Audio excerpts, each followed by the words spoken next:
Yesu ashimwe nshuti y'umusaraba.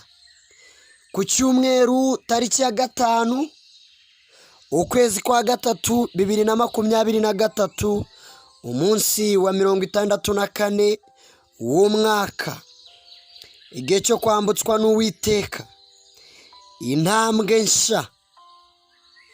Kubera ko nkukunda kandi ngufiteho umugambi, nongeye gutegeka umucyo mu byawe. Igitabo cy'Itangiriro igice cya mbere umurongo wa 3. Imana iravuga iti habeho umucyo, umucyo ubaho. Imana ibona umucyo ko ari mwiza. Imana itandukanya umucyo n'umwijima. Imana yita umucyo amanywa, umwijima iwita ijoro. Buragoroba buracya, uwo ni umunsi wa mbere. Kuko Imana igufiteho umugambi ukomeye, Imana iracyagukunda, ndimo ndabigutangariza. Humura, ibyo wabonaga bisa nk'umwijima, Imana iravuze ngo habeho umucyo.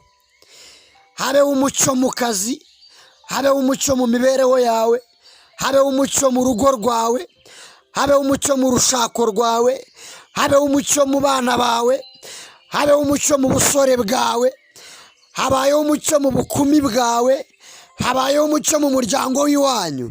Imana iguhinduye umucyo. Imana ishyize umucyo imbere y'intambwe zawe.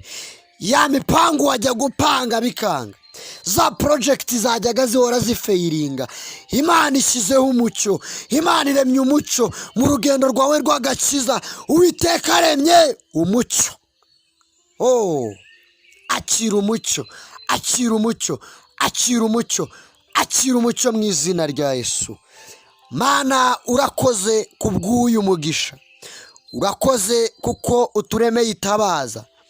Urakoze kuko witegereje mwene data. Tandukanya umwijima n'umucyo. Umwijima yari amazemo iminsi, yawugendeyemo mu mezi yashize, ariko urakoze kubw'uwushyizeho iherezo. Ukaba umuremeye umucyo, ukaba uremye ibihe by'amashimwe, ibihe byo kugushima no kukunezerwa bundi bushya. Mu izina rya Yesu Kristo, amen.